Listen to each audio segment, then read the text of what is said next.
presented by Unique Films. Music by Rakesh Mithun. Mixed by Happy Digital Recording Studio Chanpatia. रोजौखिया में जाके चौड़ी juice पियती है। रोजौखिया में जाके हरेखिया में जाके चौड़ी जूस पियती है। दिया फरवाड़ा सोनी लेवन बनती है। रोजौखिया में जाके चौड़ी जूस पियती है।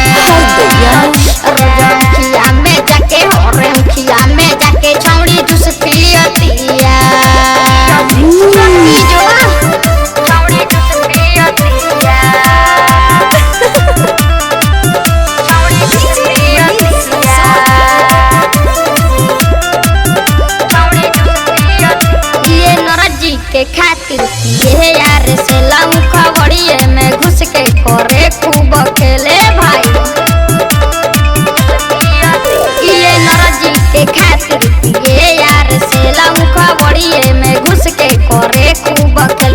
रोज जातिया हो नहीं ला जातिया हो कालावारे चमार जी से खातिया हो। अरे सिंह जी के खेतवा में रोज घुसती है। रोजौखिया में जाके चौड़ी जूस पियती है।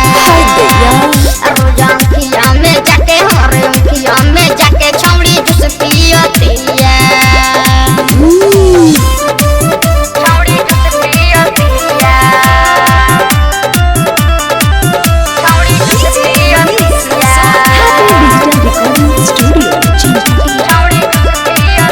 पहले साजन सवरिया से कहले दिया ओठ लाली के पूरा चुसोइल दिया।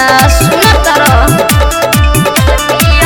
पहले मंजित सवरिया से कहले दिया ओठ लाली के पूरा चुसोइल दिया।